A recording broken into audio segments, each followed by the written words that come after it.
الحمدللہ والصلاة والسلام علی رسول اللہ وعلی آلہ وصحبہ وموالا۔ محترم بھائیوں اور بہنوں اور پیارے بچوں اور بچیوں، السلام علیکم ورحمۃ اللہ وبرکاتہ۔ آج کا یہ کلاس اسلامی کورس کا 8واں کلاس ہے۔ پچھلے کلاسز میں ہم نے ایمان کے بارے میں تفصیل سے بات کیا، پھر طہارت کے بارے میں بات کیا، پاکی صفائی کے بارے میں، اور آج ہم بہت ہی اہم ٹاپک کے بارے میں بات کریں گے اور اسے سیکھیں گے، اور وہ ہے نماز۔ نماز کی اہمیت کیا ہے، نماز کے مسائل کیا ہیں، بہت ضروری ہے ان چیزوں کو جاننا۔ سب سے پہلے نماز کی اہمیت کیا ہے؟ نماز اصل میں اللہ اور بندے کے بیچ ایک طرح سے گہرا تعلق ہے، جس میں داستہ کی بھاونا پورے طور پر ابھر کر آ جاتی ہے۔ یہ وہ جسمانی عبادت ہے جس میں دل بھی، دماغ بھی اور زبان، یہ تینوں کو تینوں شامل ہوتے ہیں۔ اس میں بندہ اللہ تعالیٰ سے مانگتا ہے، اس کو یاد کرتا ہے، اس کی وجہ سے اس کا من پاک ہو جاتا ہے، اس کے من میں اللہ کی مہانتا بیٹھ جاتی ہے۔ اب وہ اچھے کام کرنے لگتا ہے اور برے کاموں سے بچنے لگتا ہے، اس لیے کہ وہ نماز کی ادائیگی کرنے لگ گیا ہے۔ 5 وقت کی یہ نمازیں کب فرض ہوئیں؟ اللہ تعالیٰ نے اپنے نبی کو 7 آسمان کی سیر کرایا اور اپنے پاس بلا کر کے باضابطہ 50 وقت کی نماز فرض کی تھی۔ موسیٰ علیہ السلام نے مشورہ دیا کہ آپ کی امت 50 وقت کی نماز نہیں پڑھ سکے گی، آپ جا کر کے کم کرائیے۔ اللہ کے نبی صلی اللہ علیہ وسلم کم کراتے رہے یہاں تک کہ 5 وقت کی نماز کر دی گئی، اور کہا گیا کہ فَذَلِكَ 50 صلاۃ، تعداد کے اعتبار سے تو 5 وقت کی نماز ہے، لیکن ثواب 50 وقت کی نماز کا ہی ملے گا۔ تو یہ اللہ تعالیٰ کا بہت بڑا کرم ہے، اس کی دیا ہے کہ ہم 5 وقت کی نماز پڑھتے ہیں، لیکن ثواب اللہ تعالیٰ 50 وقت کی نمازوں کا دیتا ہے۔ نماز اسلام کا دوسرا پلر ہے، جو کلمہ کی گواہی کے فوراً بعد ہر مسلمان پر ضروری ہوتی ہے۔ یعنی جب ایک آدمی مسلمان بنتا ہے، لا الہ الا اللہ محمد رسول اللہ کہتا ہے، اس کے فوراً بعد نماز ضروری ہو جاتی ہے۔ یہ اسلام اور کفر میں فرق کرنے والی چیز ہے، گویا کہ نماز ایک مسلمان کی پہچان ہے۔ تم مسلمان ہو تو کیا نماز پڑھتے ہو، یہ پہچان ہے۔ اسی لیے اللہ کے نبی صلی اللہ علیہ وسلم صحیح مسلم کی روایت کے مطابق بیان فرماتے ہیں، ان بین الرجل وبین الشرک والکفر ترک الصلاۃ، کہ ایک آدمی اور کفر اور شرک کے بیچ فرق کرنے والی چیز نماز ہے۔ اور سنن ترمذی کی روایت ہے، اللہ کے نبی صلی اللہ علیہ وسلم بیان فرماتے ہیں، العہد الذی بیننا وبینہم الصلاۃ فمن ترکہا فقد کفر، کہ ہمارے اور ان کے بیچ جو ایگریمنٹ ہے وہ نماز کا ہے۔ نماز ہی کے ذریعے پہچان ہوگی، تو جس نے نماز کو چھوڑ دیا فقد کفر، اس نے کفر کیا۔ یہ کس کے شبد ہیں، کس کے الفاظ ہیں؟ میرے الفاظ نہیں، اللہ کے نبی صلی اللہ علیہ وسلم کے الفاظ ہیں۔ اللہ نے ہر حالت میں نماز کا حکم دیا ہے، چاہے آدمی بیمار ہو، چاہے صحت مند ہو، چاہے سفر پر ہو، چاہے گھر پر ہو، چاہے جنگ کی حالت ہی کیوں نہ ہو، وہاں پر بھی نماز معاف نہیں۔ جب تک جان میں جان ہے، نماز کسی بھی حالت میں معاف نہیں۔ اللہ فرماتا حافظوا علی الصلوات، نمازوں کی حفاظت کرو چاہے جو بھی حال ہو۔ اگر آدمی کھڑے ہو کر نماز ادا نہیں کر سکتا، بیٹھ کر پڑھے گا، بیٹھ کر نہیں پڑھ سکتا، سو کر پڑھے گا، لیکن نماز معاف نہیں ہے۔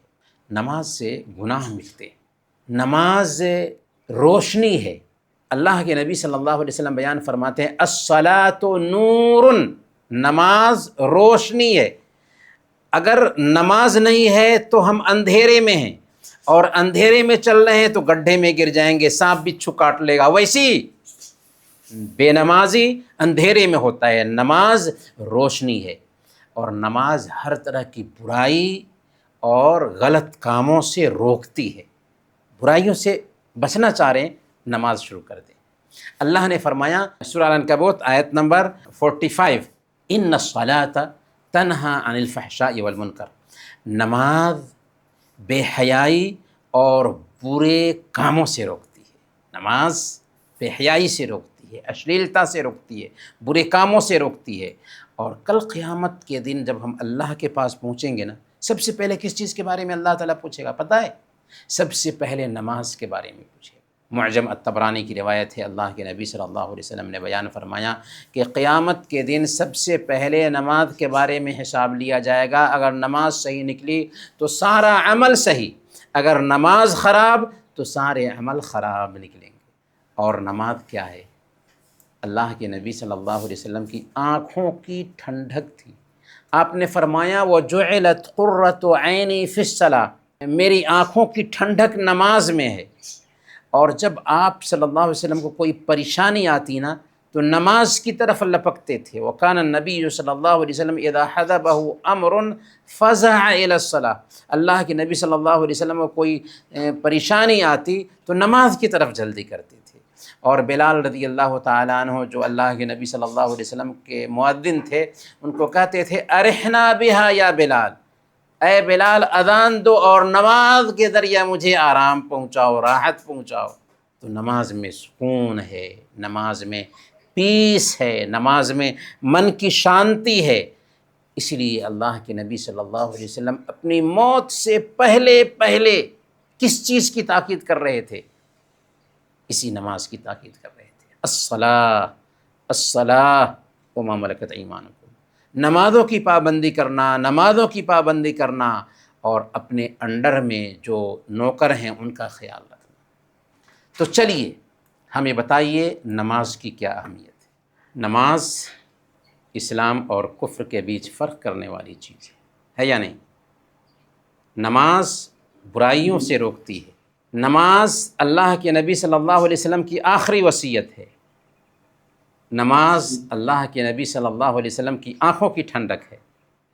اگر بچہ 10 سال کا ہو جاتا ہے نماز نہیں پڑھتا ہے تو ماں باپ کو حکم ہے کہ اس کی پٹائی کریں، حالانکہ بچے کو مارنے کا کسی بھی کام میں حکم نہیں سوائے نماز کے۔ تو اسی لیے ہم سب کو کیا کرنا چاہیے؟ نمازیں چھوڑنی چاہیے یا پڑھنا چاہیے؟ پڑھنی چاہیے۔ ہاں، نمازوں کی پابندی کرنی چاہیے، نمازیں نہیں چھوڑنی چاہیے۔ جب اللہ کے نبی صلی اللہ علیہ وسلم نے یہ بتایا کہ جب تمہارے بچے 7 سال کے ہو جائیں تو ان کو نماز کا حکم دو، اور 10 سال کے ہو جائیں نماز کی ادائیگی نہ کرتے ہوں تو ان کی پٹائی کرو، تو اس سے پتہ چلتا ہے کہ بہت سخت چیز ہے، پہچان ہے مسلمان کی۔ نماز کسی بھی حالت میں ہمیں نہیں چھوڑنی چاہیے، کچھ بھی ہو جائے، سب کچھ پامال ہو جائے، لیکن ہماری نماز پامال نہیں ہونی چاہیے۔ تو جو لوگ بھی ہمارے ساتھ ہیں اگر وہ نماز نہیں پڑھتے ہیں تو آج سے یہ وعدہ کریں کہ انشاءاللہ ہم نماز پڑھیں گے، اور کتنے وقت کی؟ 5 وقت کی نمازیں پڑھیں۔ جی انشاءاللہ۔ نماز کس پر فرض ہوتی ہے؟ نماز ہر مسلمان پر فرض ہے جو عقل مند ہو، جو بالغ ہو، اور عورت حیض اور نفاس سے پاک ہو۔ اچھا، بالغ ہونے کی پہچان کیا ہے؟ کیسے پتہ چلے گا کہ بچہ بالغ ہو گیا ہے یا بچی بالغ ہو گئی ہے؟ تو اگر کسی بچے یا بچی کے اندر 4 چیزوں میں سے کوئی ایک چیز پائی جا رہی ہے تو سمجھا جائے گا کہ بلوغت کو پہنچ چکا ہے بچہ یا بچی۔ سب سے پہلے نمبر پر 15 سال کی عمر ہونا۔ 15 سال کی عمر یہ لاسٹ ہے، اس سے پہلے بھی بچہ بالغ ہو جاتا ہے، بچیاں بالغ ہو جاتی ہیں، لیکن 15 سال ہو گیا تو گویا کہ بلوغت کی عمر کو بچہ پہنچ چکا ہے، بچی پہنچ چکی ہے۔ اس سے پہلے بھی جیسے ناভی کے نیچے، ناف کے نیچے بال اگ آئے، تو نابھی کے نیچے، ناف کے نیچے اگر بال اگ آتا ہے تو اس کی وجہ سے پہچان میں آتا ہے کہ بچہ بالغ ہو چکا۔ تیسری چیز ہے ورج، یعنی اسپرم کا نکلنا، اسپرم ورج کا نکلنا، منی کا نکلنا۔ چاہے نیند کی حالت میں ہو چاہے جاگنے کی حالت میں۔ تو اگر نیند کی حالت میں بھی نائٹ فال ہونے کے ذریعہ اگر اسپرم نکل جاتا ہے، ورج نکل جاتی ہے، تو اس کی وجہ سے کیا ہے کہ بچہ بالغ سمجھا جائے گا، بچی بالغ سمجھی جائے گی۔ اور عورت کے لیے ایک خاص پہچان یہ ہے کہ عورت کو حیض آنا شروع ہو جائے، ماہواری کا بلڈ خون آنا شروع ہو جائے، تو پیریڈ کے دن اگر شروع ہو جاتے ہیں عورت کے لیے تو گویا کہ بچی بالغ ہو چکی ہے۔ تو یہ 4 پہچان ہے بلوغت کے لیے، تو اس کو ہمیں یاد رکھنا چاہیے۔ اور اگر ان چیزوں میں سے کوئی ایک چیز ہمارے اندر دکھائی دیتی ہے تو اس کا پتہ یہ چلا کہ ہم بالغ ہو چکے ہیں۔ اور جب بالغ ہو جاتا ہے ایک بچہ یا ایک بچی بالغ ہو جاتی ہے تو کیا ضروری ہے؟ سب سے پہلے نمبر پر نمازوں کی پابندی ضروری ہے۔ اب 5 وقت کی نمازیں ضروری ہیں، نہیں پڑھے تو گناہگار ہوں گے، اور یہ اسلام کی پہچان ہے۔ دوسرے نمبر پر رمضان کا مہینہ ہے تو روزے رکھنے ضروری ہو جاتے ہیں۔ اسی طریقے سے تیسرے نمبر پر حرام تعلقات نہیں ہو سکتے، کسی کو بری نظر سے نہیں دیکھا جا سکتا، نظر کو نیچے رکھنا ہے۔ اسی طریقے سے بچی ہے اگر بالغ ہو گئی ہے تو اس کے لیے پردہ ضروری ہو گیا ہے۔ اسی طریقے سے جو غیر محرم مرد ہیں ان سے بھی احتیاط ضروری ہو جاتا ہے۔ ایک اہم چیز یہ بھی دھیان میں رکھنے کی ہے کہ بالغ ہونے کے بعد فرشتے بھی ہماری نیکیاں لکھتے ہیں، ہماری برائیاں لکھتے ہیں۔ اس سے پہلے ہم نے کچھ بھی کیا تو فرشتوں نے نوٹ نہیں کیا، لیکن جب ہم بالغ ہو گئے تو فرشتے ہماری نیکیاں اور ہماری برائیاں لکھنا شروع کر دیتے ہیں۔ اور آخری ہمارے لیے یہ بھی ضروری ہو جاتا ہے بالغ ہونے کے بعد کہ ہم دین سیکھیں اور دین پر عمل کریں، کیونکہ دین کو سیکھیں گے تبھی تو دین پر عمل کر سکیں گے۔ تو یہ کلاسز جو رکھے گئے ہیں نا، بہت اہمیت رکھنے والے کلاسز ہیں۔ ان کلاسز سے دلچسپی بڑھنی چاہیے ہماری۔ 7 کلاس ہو چکے ہیں، یہ 8واں کلاس ہے، تو ہمیں اس کلاس سے یا اس طرح کے کلاسز سے دلچسپی لینی چاہیے تاکہ دین سیکھنے کا ہمیں موقع ملتا رہے۔ تو آگے چلتے ہیں، اذان اور اقامت کیا ہے؟ اذان کیا ہے، اقامت کیا ہے؟ اذان کے ذریعہ لوگوں کو نماز کے وقت کی خبر دی جاتی ہے تاکہ لوگ مسجد میں حاضر ہو کر اجتماعی شکل میں ساموہک روپ میں عبادت کر سکیں۔ اور اقامت کیا ہے؟ اقامت نماز شروع کرنے کے لیے کہی جاتی ہے، گویا اذان دی جاتی ہے لوگوں کو نماز کے وقت کی خبر دینے کے لیے، اور اقامت نماز شروع کرنے کے لیے کہی جاتی ہے۔ تو جماعت کی نماز میں اذان اور اقامت ضروری ہے، واجب ہے۔ اگر لوگ جان بوجھ کر کے اذان نہیں دیتے ہیں تو ان کی نماز تو ہو جائے گی، لیکن سماج کے سب لوگ گناہگار ٹھہریں گے، کیونکہ اذان یہ فرض کفایہ ہے۔ کیا ہے؟ فرض کفایہ، کہ ایک آدمی نے اذان دے دیا تو سب لوگوں سے فرض جاتا رہا، لیکن اگر ایک آدمی نے اذان نہیں دیا تو سماج کے سارے لوگ گناہگار ہوں گے۔ اور اذان دینے والے جو ہے نا، اچھی آواز کے ہونے چاہیے، اور اذان کے جو شبد ہوتے ہیں وہ دوہرے ہوتے ہیں، جبکہ اقامت کے جو الفاظ ہوتے ہیں، اقامت کے جو شبد ہوتے ہیں وہ اکہرے ہوتے ہیں۔ تو اذان کے شبد دوہرے ہوں گے، اقامت کے شبد اکہرے ہوں گے۔ اب ہمیں یہ جاننا ہے کہ اذان کا پیغام کیا ہوتا ہے، اذان میں کیا کہا جاتا ہے، کیا میسیج ہوتا ہے اذان میں۔ یہ میسیج ہم سب کو یاد رکھنا چاہیے۔ اذان میں سب سے پہلے کہتے ہیں اللہ اکبر، اللہ سب سے مہان ہے، تو اللہ کی مہانتا کا اظہار کیا جاتا ہے کہ جن جن چیزوں کی مہانتا پہ سر دھنا جاتا ہے ان سب سے مہان اللہ تعالیٰ ہے۔ دوسرے نمبر پر کیا کہا جاتا ہے؟ اشہد اللہ الہ الا اللہ، اشہد اللہ الہ الا اللہ، اشہد ان محمد الرسول اللہ، اشہد ان محمد الرسول اللہ۔ تو اس میں شہادتین کی گواہی ہے نا، کہ اللہ کے علاوہ اور کوئی سچا معبود نہیں اور محمد صلی اللہ علیہ وسلم اللہ کے رسول ہیں۔ اس میں دو چیزوں کی گواہی ہے، عبادت کس کی اور عبادت کیسے۔ عبادت ایک اللہ کی اور عبادت نبی صلی اللہ علیہ وسلم کے طریقے کے مطابق۔ تو گویا کہ ہم اس بات کا اظہار کرتے ہیں کہ اس دھرتی پر اللہ کے علاوہ اور کوئی صحیح عبادت کے لائق نہیں۔ جن جن کی عبادت کی جاتی ہے وہ سب جھوٹے ہیں، اور عبادت کا طریقہ ہوگا نبی صلی اللہ علیہ وسلم کا بتایا ہوا۔ انہوں نے جیسے عبادت کی ویسے ہی ہم اللہ کی عبادت کریں گے۔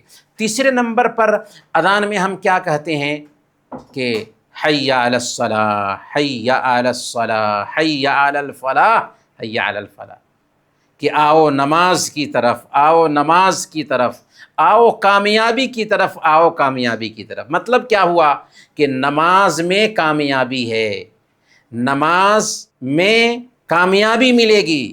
تم نے جو لا الہ الا اللہ بول کر کے ایگریمنٹ کیا ہے کہ ایک اللہ کی عبادت کرو گے، تو یہ جو ایگریمنٹ کیا ہے تو اس کو پریکٹیکل شکل دینے کے لیے آ جاؤ مسجد میں، اور جب نماز پڑھو گے تو اس میں تمہیں کامیابی ملے گی، کہ اصل کامیابی اسی نماز میں ہے۔ اور پھر اس کے بعد ہم آخر میں اللہ کی مہانتا کا اقرار کرتے ہیں، اس بات کی گواہی دیتے ہیں کہ اس دھرتی پر اللہ کے علاوہ اور کوئی سچا معبود نہیں۔ اذان اور اقامت یہ مردوں کے لیے ہے، یہ بات نوٹ کیجیے۔ اذان اور اقامت کس کے لیے ہے؟ مردوں کے لیے۔ عورتیں بغیر اذان کے اور بغیر اقامت کے نماز پڑھیں گی۔ عورتوں کے لیے نہ اذان ہے نہ عورتوں کے لیے اقامت ہے۔ بغیر اذان اور بغیر اقامت کے عورتیں جائے نماز پر جائیں گی اور نماز پڑھیں گی، ٹھیک ہے؟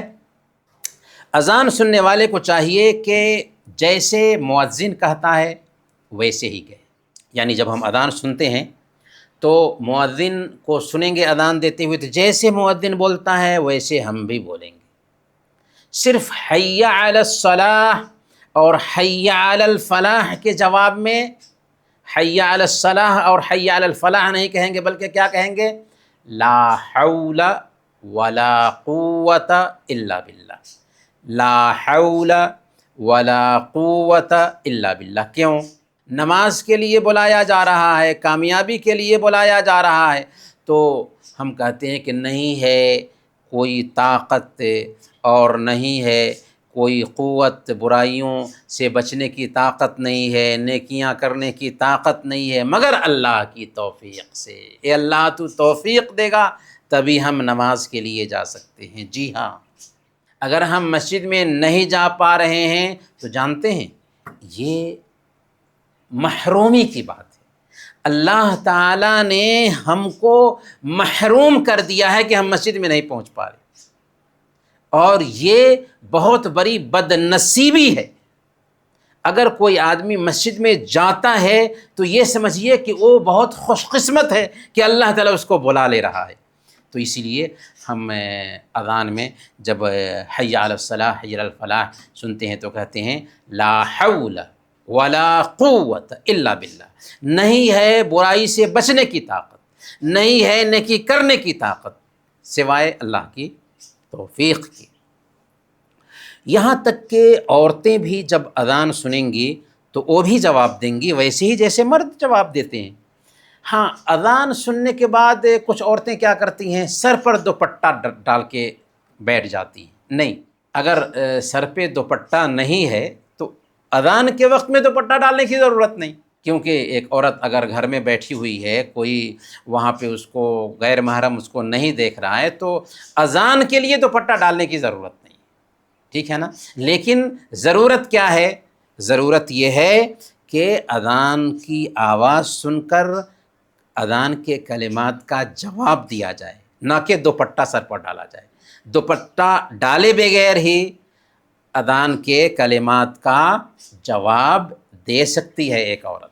ہاں، نماز کے لیے جائے گی تو سر کو ڈھانک کر کے نماز پڑھے گی۔ نماز کب پڑھی جائے گی؟ 5 وقت کی جو نمازیں ہیں وقت کی پابندی کے ساتھ فرض ہیں۔ اپنے من سے جب چاہا تب پڑھ لیں نہیں، بلکہ ان کے لیے خاص وقت طے کیے گئے ہیں۔ فجر کی نماز ہے، ظہر کی نماز ہے، عصر کی نماز ہے، مغرب کی نماز ہے، عشاء کی نماز ہے۔ فجر کی نماز کتنی رکعت ہے؟ 2 رکعت ہے، جس کا وقت فجر نکلنے سے شروع ہوتا ہے، جس کو ہم طلوع فجر کہتے ہیں، اور سورج نکلنے تک رہتا ہے۔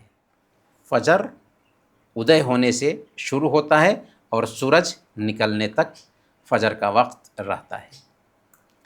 ظہر کی نماز 4 رکعت فرض ہے، جس کا وقت سورج ڈھلنے سے شروع ہوتا ہے، جس کو ہم زوال کہتے ہیں۔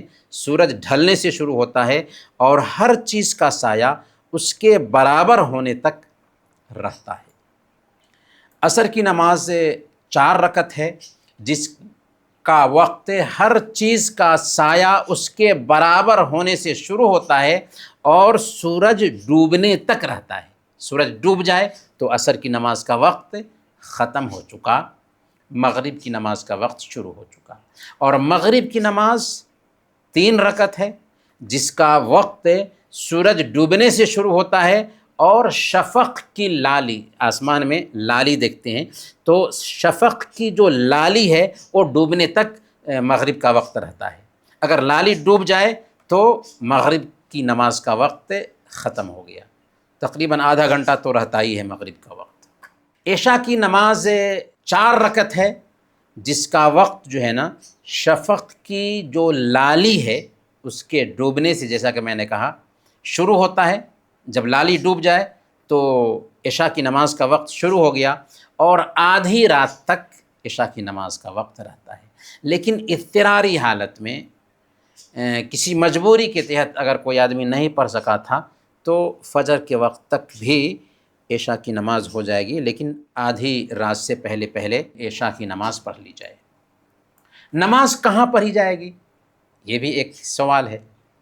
تو عورتوں کے لیے بہتر ہے کہ وہ اپنے گھروں میں ہی نماز پڑھیں۔ ہاں، اگر مسجد میں انتظام کیا جاتا ہے تو عورتیں مسجد میں جا سکتی ہیں پڑھنے کے لیے، لیکن ان کے لیے بہتر ہے کہ گھر میں نماز پڑھیں۔ لیکن مردوں کے لیے ضروری ہے، واجب ہے کہ وہ مسجد جا کر کے نماز پڑھیں۔ صحیح بخاری اور صحیح مسلم کی روایت ہے، اللہ کے نبی صلی اللہ علیہ وسلم نے بیان فرمایا، صلاۃ الجماعت تفضل علی صلاۃ الفرد ب27 درجہ، کہ جماعت کی نماز اکیلے نماز پر 27 گنا زیادہ اہمیت رکھتی ہے۔ اور اللہ کے نبی صلی اللہ علیہ وسلم نے جہاں یہ اہمیت بتائی کہ جماعت کی نماز اکیلے نماز پر 27 گنا زیادہ اہمیت رکھتی ہے، وہیں ایک اندھے صحابی جو اذان کی آواز سن لیتے تھے ان کو اجازت نہیں دی گھر میں نماز پڑھنے کی،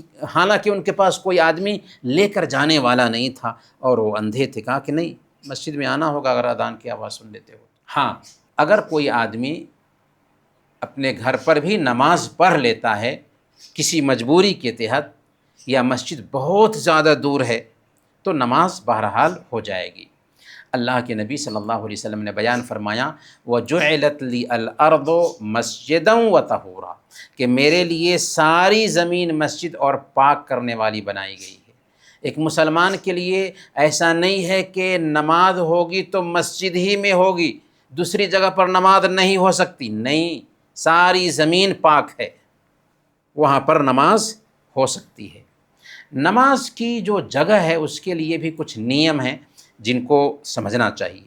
اسلام میں نماز کی جگہ کے لیے شرط ہے کہ جس جگہ پر نماز ادا کر رہے ہیں وہ جگہ پاک ہونی چاہیے، اور بس۔ اگر جگہ پاک ہے تو وہاں پر نماز ہو جائے گی۔ اچھا، پاکی کے لیے قاعدہ کیا ہے؟ اس سے پہلے ہم نے بتایا تھا کہ پاکی کے لیے قاعدہ یہ ہے کہ جب تک کسی جگہ کی گندگی یقینی طور پر معلوم نہ ہو اسے پاک ہی سمجھا جائے گا۔ کوئی جگہ ہے، اگر یقین ہمیں ہو جاتا ہے کہ یہ جگہ گندی ہے، اس جگہ پر گندگی ہے، تو جب تک کہ یقین نہ ہو جائے تب تک کہ ہم اس جگہ کو پاک ہی سمجھیں گے۔ شک کی وجہ سے، ارے ہو سکتا ہے کہ یہاں پر کسی نے پیشاب کیا ہو، ہو سکتا ہے نہیں چلتا دین میں، یقین ہے تو ٹھیک ہے ناپاک سمجھا جائے گا، ورنہ وہ جگہ پاک سمجھی جائے گی۔ کپڑے کی بات ہے، کپڑے کے بارے میں اگر یقین ہے کہ اس میں گندگی لگی ہے تو ٹھیک ہے، ہم اس کو نہیں پہنیں گے نماز کے وقت، لیکن صرف شک کی وجہ سے ہم بولے کہ نہیں اس کو نہیں پڑھیں گے، نہیں چلتا۔ یقین ہے تو ناپاک ہوگا، ورنہ شک کی وجہ سے کوئی بھی چیز نماز کے لیے ناپاک نہیں ہوتی۔ نماز کی جگہ کے کامن جو رول ہیں وہ کیا ہیں؟ کامن رول پہلے نمبر پر یہ ہے کہ ایسی جگہ نماز اگر پڑھتے ہیں کہ جہاں لوگوں کو تکلیف پہنچتی ہے، جیسے کھلی جگہ ہے، راستہ ہے، یا ایسی جگہ ہے جہاں پر بیٹھنا منع ہے، تو ایسی جگہ پر نماز پڑھیں گے تو لوگوں کو تکلیف ہوگی۔ اور ہمارا دین یہ کہتا ہے لا ضرر ولا ضرار، نہ خود تکلیف اٹھاؤ اور نہ دوسروں کو تکلیف دو۔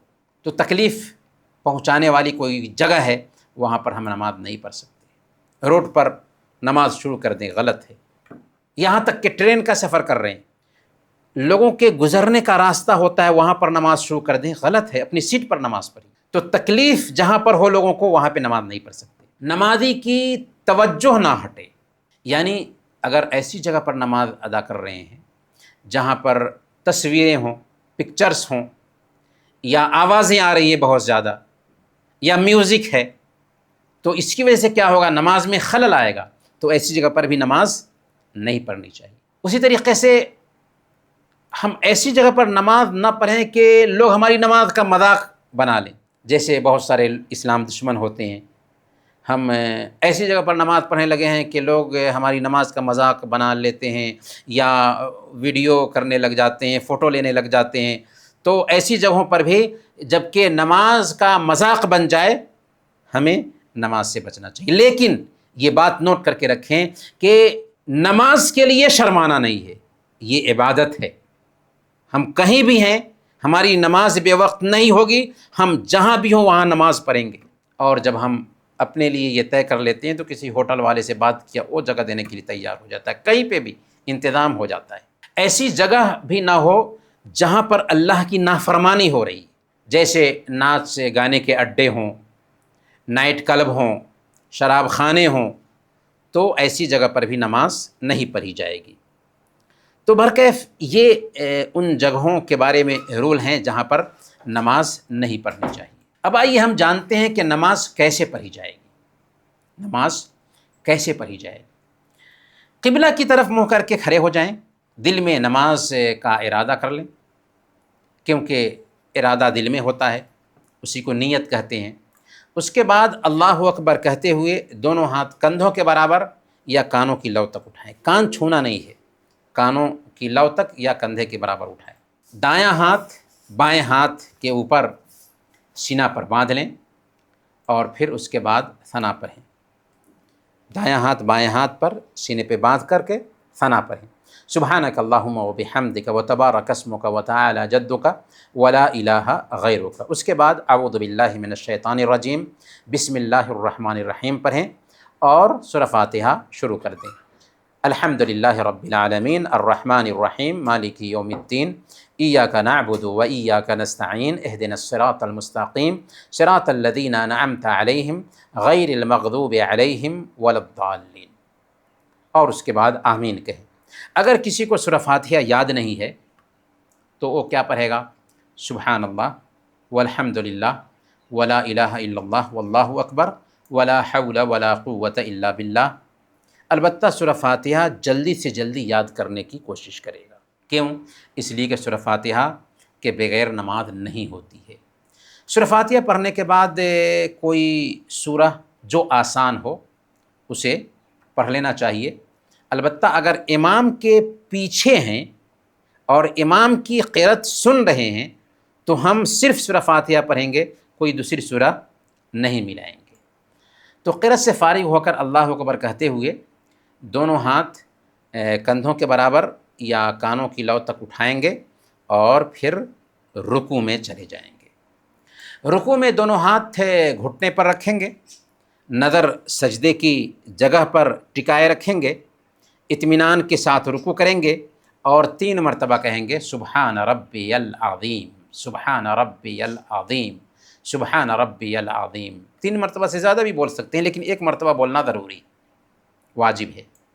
اس کے بعد رکوع سے اٹھیں اور رکوع سے اٹھتے وقت کہیں سمع اللہ لمن حمیدہ، اور دونوں ہاتھ کندھوں کے برابر تک اٹھائیں گے۔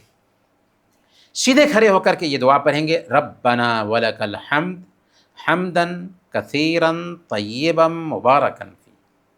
اگر کوئی مقتدی ہے یعنی امام کے پیچھے ہے تو اسے سمع اللہ لمن حمیدہ کہنے کی ضرورت نہیں ہے، بلکہ وہ صرف کہے گا ربنا ولک الحمد، ربنا ولک الحمد، اس پہ اضافہ بھی کر سکتا ہے حمدن کثیرا طیبا مبارکا فی۔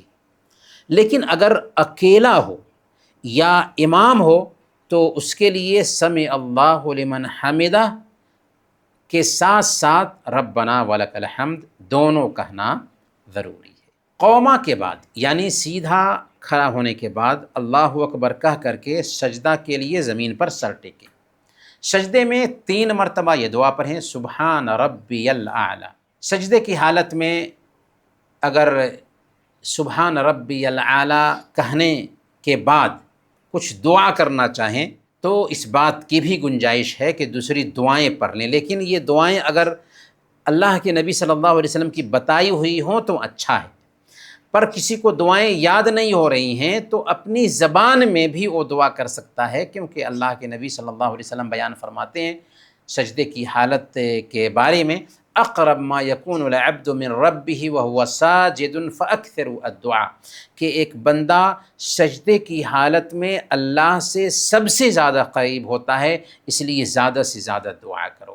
تو سجدے کی حالت میں دوسری دعائیں بھی کی جا سکتی ہیں، لیکن سبحان ربی الاعلی کم سے کم 1 مرتبہ کہنے کے بعد پھر اللہ اکبر کہتے ہوئے سجدے سے اٹھیں اور اپنے بائیں پاؤں کو بچھا کر کے اس پر سیدھے بیٹھ جائیں اور دائیں پاؤں کو اسی طرح کھڑا رکھیں جس طرح سجدے میں تھا، اور پھر اپنے دونوں ہاتھ رانوں پر رکھیں اور یہ دعا کئی مرتبہ پڑھیں رب اغفر لی، رب اغفر لی، رب اغفر لی، رب اغفر لی، اے اللہ مجھے معاف فرما دے، اے اللہ مجھے معاف فرما دے۔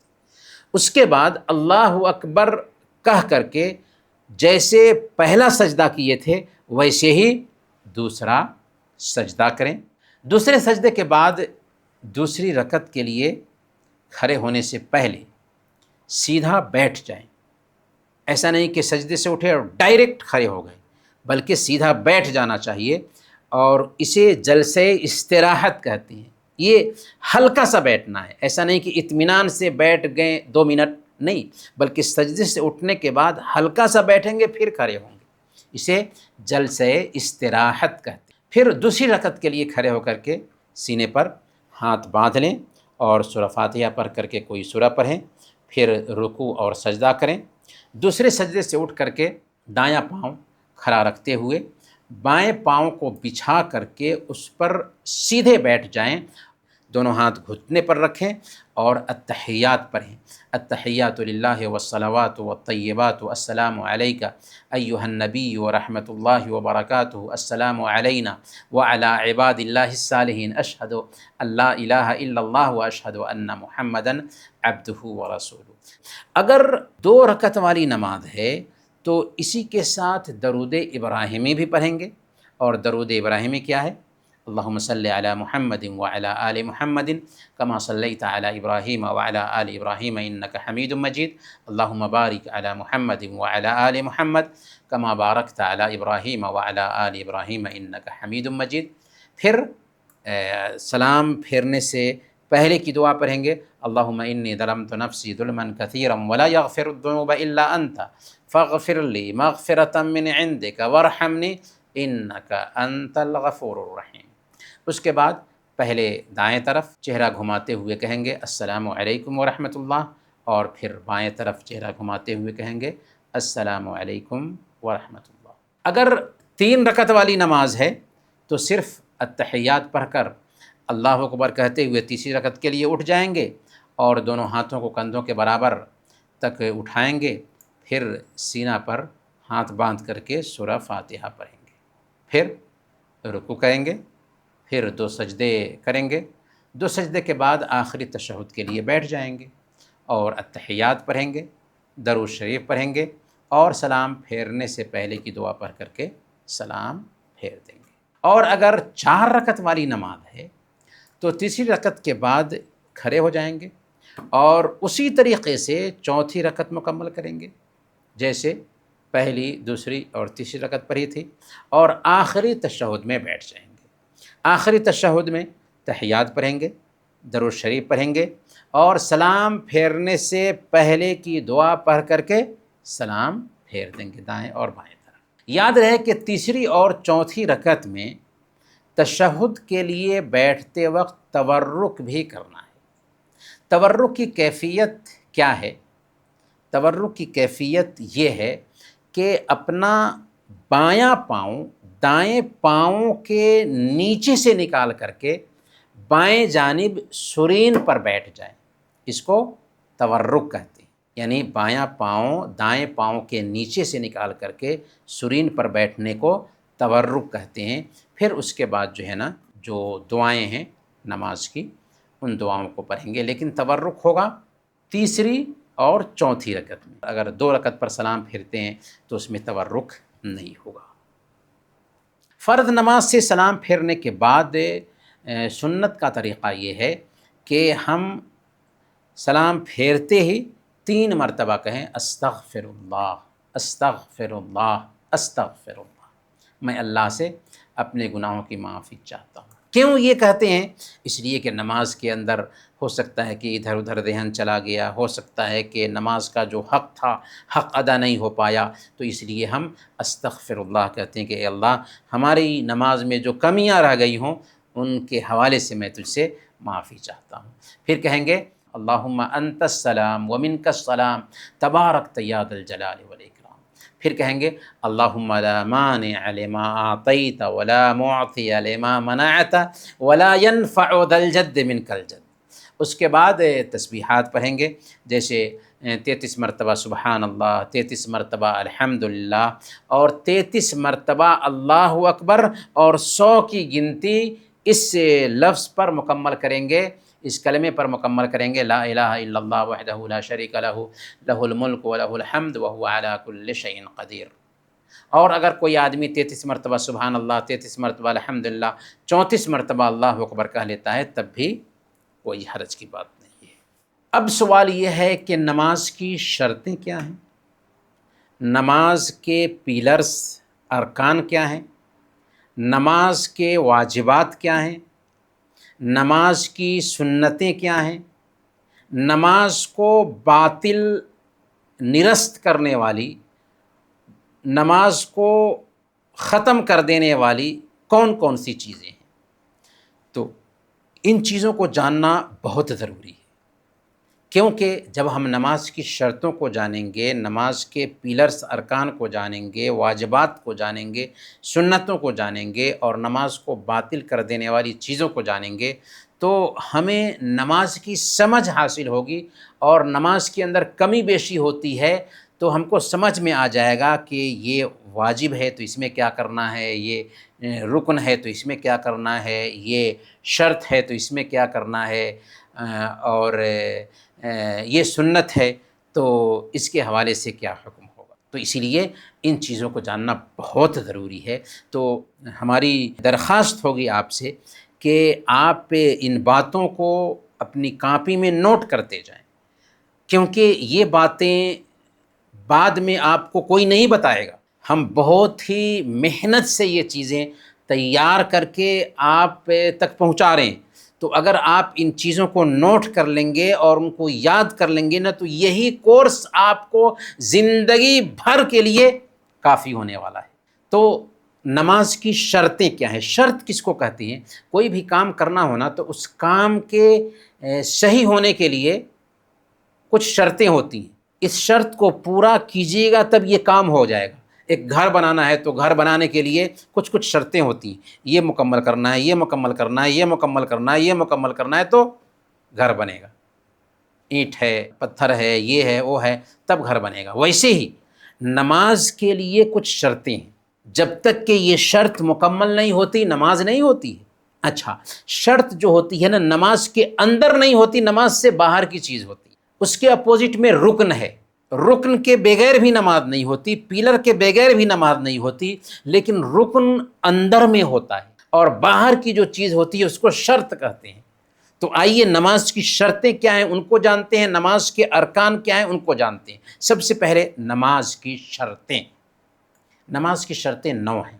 نماز کی سب سے پہلی شرط ہے اسلام، گویا کہ ایک غیر مسلم پر نماز فرض نہیں ہوتی ہے۔ دوسری شرط ہے عقل، گویا کہ اگر کوئی آدمی پاگل ہے تو اس پہ نماز فرض نہیں ہے، نماز کی اس سے مانگ نہیں ہے۔ پاگل انسان کو نماز نہیں پڑھوانا چاہیے کیونکہ نماز کی مانگ اللہ تعالیٰ اس سے کرتا ہی نہیں ہے۔ تیسری شرط ہے تمیز۔ تمیز کا مطلب کیا ہوا؟ اسلام تو ہم سمجھ لیے، اسی طریقے سے عقل بھی تو ہم سمجھ لیے، لیکن تمیز کا مطلب کیا ہوا؟ تمیز کہتے ہیں کہ بچہ 7 سال کا ہو جائے، بچی 7 سال کی ہو جائے، تبھی اس کی نماز ٹھیک ہوتی ہے۔ اس سے پہلے اگر بچہ نماز پڑھتا ہے، بچی نماز پڑھتی ہے، تو اس کو نماز پڑھنے دینا چاہیے کیونکہ یہ سیکھنے کا وقت ہے، لیکن اس کی نماز صحیح نہیں ہو رہی ہے۔ لیکن 7 سال کا بچہ ہو گیا، 7 سال کی بچی ہو گئی، تو اب تمیز کی عمر کو وہ پہنچ چکے ہیں، اب ان کی نماز صحیح ہوگی۔ تو نماز کے صحیح ہونے کی ایک شرط کیا ہے؟ تمیز کی عمر کو پہنچ جانا۔ اور تمیز کی عمر کب پہنچتے ہیں بچے؟ 7 سال کی عمر میں۔ چوتھی شرط ہے باوضو ہونا، اگر وضو نہیں ہے تو نماز نہیں ہوگی۔ پانچویں شرط ہے گندگی سے پاکی۔ گندگی سے پاکی کا مطلب کیا ہوا؟ یعنی لباس پاک ہو، بدن بھی پاک ہو، اور جہاں پر نماز ادا کر رہے ہیں وہ جگہ بھی پاک ہو۔ تو بدن بھی پاک ہو، کپڑے بھی پاک ہوں، اور جگہ بھی پاک ہو۔ 3 چیزوں کی پاکی نماز میں دیکھنے کی ضرورت ہوتی ہے۔ چھٹے نمبر پر سطر کو ڈھانپنا۔ مرد کا سطر کیا ہوتا ہے، عورت کا سطر کیا ہوتا ہے، اور بچے کا سطر کیا ہوتا ہے؟ مرد کا جو سطر ہے وہ ناف سے لے کر کے گھٹنے تک ہے، یہ مرد کا سطر ہے، یعنی ناف سے لے کر کے گھٹنا تک مرد کا سطر ڈھکا ہوا ہونا چاہیے نماز میں۔ اگر بدن کھلا ہوا ہے تو بھی نماز ہو جائے گی، لیکن بدن ڈھکا ہو تو اچھی چیز ہے، کیونکہ نماز میں ہم اللہ تعالیٰ سے بات کر رہے ہوتے ہیں تو اچھی شکل میں ہم جائیں۔ اللہ فرماتا ہے یا بنی آدم خذوا زینتکم عند کل مسجد، کہ اے آدم کی اولاد مسجد میں زینت اختیار کرو۔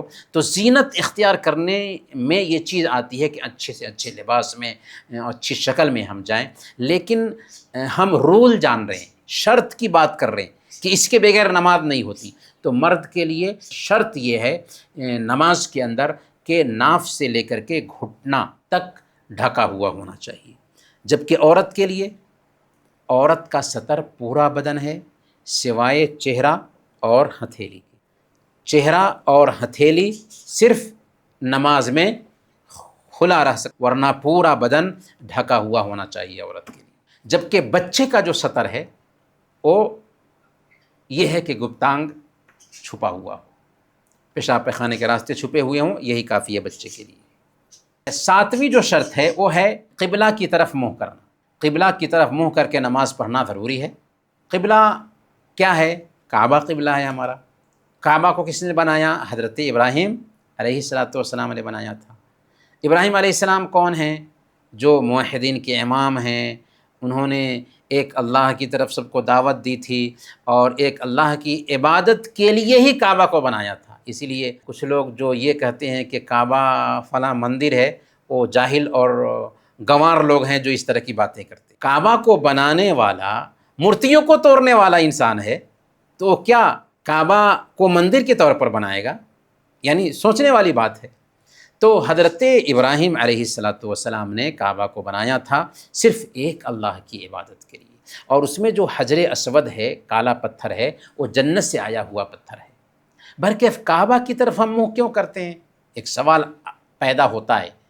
تو کعبہ کی عبادت نہیں کرتے ہم، اگر کوئی آدمی یہ سوچتا ہے کہ کعبہ کی عبادت میں کرتا ہوں تو مسلمان نہیں رہے گا، اسلام سے نکل جائے گا، کعبہ کی عبادت نہیں کرتے۔ لیکن اس میں یونیٹی ہے، اس لیے حکم دیا گیا ہے کہ کعبہ کی طرف منہ کریں۔ اگر کسی ایک طرف منہ کرنے کا حکم نہ دیا گیا ہوتا تو مسجد ہی میں آپ دیکھتے کہ کوئی پورب کی طرف منہ کیے ہوا ہے، کوئی پچھم کی طرف منہ کیے ہوا ہے، کوئی اتر کی طرف منہ کیے ہوا ہے، کوئی دکن کی طرف منہ کیے ہوا ہے، کتنا خراب لگتا۔ اسلام یونیٹی پہ زور دیتا ہے، اسی لیے سارے کے سارے مسلمان جب ایک قبلہ کی طرف منہ کرتے ہیں تو عجیب طرح سے دنیا کے سارے لوگ یونیٹی میں بندھ جاتے ہیں۔ اگر کوئی آدمی کسی عذر کی وجہ سے، بیماری کی وجہ سے عاجز ہے، جیسے ایک بیمار انسان ہے، اس کو قبلہ کی طرف نہیں کیا جا سکتا، بہت مشکل ہے کرنا، تو جس حالت میں ہے وہ نماز پڑھ لے گا۔ لیکن اگر کوئی آدمی ہے وہاں پر جو قبلہ کی طرف اس کا منہ کر سکتا ہے تو کرنا چاہیے، کیونکہ بیمار کی اگر ہم مدد کریں گے نماز کے لیے تو ہمیں بھی اس کا ثواب ملے گا۔ 8ویں شرط ہے نماز کی وقت کا داخل ہونا، کیونکہ نماز وقت پر فرض ہے، نہ نماز پہلے پڑھی جا سکتی ہے اور نہ ہی اس کو بے وقت کیا جا سکتا ہے۔ جیسے عشاء کا وقت نہیں ہوا اور عشاء کی نماز پڑھ کر کے سو گئے، نیند آ رہی، چلو عشاء کی نماز پڑھ کے سو جاتے ہیں، مغرب کے بعد ہی نہیں چلتا۔ کیوں؟ اس لیے کہ نماز کا وقت ابھی نہیں ہوا ہے۔ اگر کسی نے پڑھ لیا ہے وقت سے پہلے تو اس کو دہرانا ہوگا، ٹھیک ہے نا؟ تو وقت پر ہی نماز پڑھی جائے گی۔ اچھا، وقت کے لیے ضروری نہیں کہ اذان ہو، کبھی کبھار اذان ہوتی ہے آدھا گھنٹہ کے بعد، لیکن وقت ہو چکا ہے۔ جیسے ہم نے کہا کہ عشاء کی نماز کا وقت ہو جاتا ہے شفق کی جو لالی ہوتی ہے اس کے ڈوبنے کے بعد، تو لالی ڈوب گئی ہے تو اس کے بعد عشاء کی نماز پڑھی جا سکتی ہے اگرچہ اذان نہ ہوئی ہو۔ لیکن وقت سے پہلے اگر کوئی پڑھ لیتا ہے تو اس کو دوبارہ پڑھنا ہوگا۔ اللہ فرماتا ہے ان الصلاۃ کانت علی المؤمنین کتابا موقوتا، کہ نماز مومنوں پر وقت کی پابندی کے ساتھ فرض ہے۔ اگر کوئی آدمی بھول گیا یا سویا رہ گیا، فجر کی نماز نہیں پڑھ پایا اور جاگتا ہے 8 بجے، تو اس کا کیا حکم ہے؟ صحیح بخاری اور صحیح مسلم کی روایت ہے، اللہ کے نبی صلی اللہ علیہ وسلم بیان فرماتے ہیں من نام عن صلاۃ او نسیہا فلیصلیھا اذا ذکرھا لا کفارۃ لہ الا ذلک، کہ اگر کوئی آدمی نماز سے سویا رہ گیا یا بھول گیا تو جس وقت یاد آئے اسی وقت اس کو پڑھ لینا چاہیے، یہی اس کا کفارہ ہے، یہی اس کا کفارہ ہے۔ تو یہ نہیں چلتا کہ چلو نماز چھوٹ گئی ہے نا تو ظہر میں پڑھ لیں گے، نہیں، واجب ہے، ضروری ہے اسی وقت پڑھنا۔ بھول گئے تھے، جس وقت یاد آیا اسی وقت پڑھنا ہے۔ جس وقت جگے ہیں، سب سے پہلے بھوک بھی لگی ہوئی ہے نا تو ہلکا سا کچھ کھا لیں گے اور سب سے پہلے نماز پڑھیں گے، کیونکہ سب سے پہلا کام نماز ہے، سب سے پہلی ذمہ داری نماز ہے، سب سے اہم ڈیوٹی نماز کی ہے۔ نماز کو ٹال نہیں سکتے، جب آنکھ کھلی ہے، جب یاد آیا ہے اسی وقت ہم پڑھیں گے۔ یہ بات سمجھ میں آ رہی ہے نا؟ بہت سارے لوگ جو ٹال مٹول کرتے ہیں، نہیں، دوسرے کسی بھی کام کو ٹالا جا سکتا ہے لیکن نماز نہیں۔ آنکھ کھلی ہے، یاد آیا ہے، اسی وقت نماز فرض ہے، ٹالیں گے تو گناہ گار ہوں گے۔ اور 9ویں شرط ہے نیت، یعنی ارادہ ہو۔ نیت کیا ہے؟ نیت دل کے ارادہ کا نام ہے۔ ایسا نہیں کہ نیت کی کوئی دعا یاد کرنے کی ضرورت ہوتی ہے یا کچھ بولنے کی ضرورت ہوتی ہے، نہیں، نیت دل کے ارادہ کا نام ہے۔ زبان سے نیت کی کوئی دعا بولنا صحیح نہیں ہے، اللہ کے نبی صلی اللہ علیہ وسلم نے ایسا کچھ بھی نہیں بتایا۔ تو کتنی شرطیں ہوئیں نماز کی؟ 9 شرطیں ہوئیں۔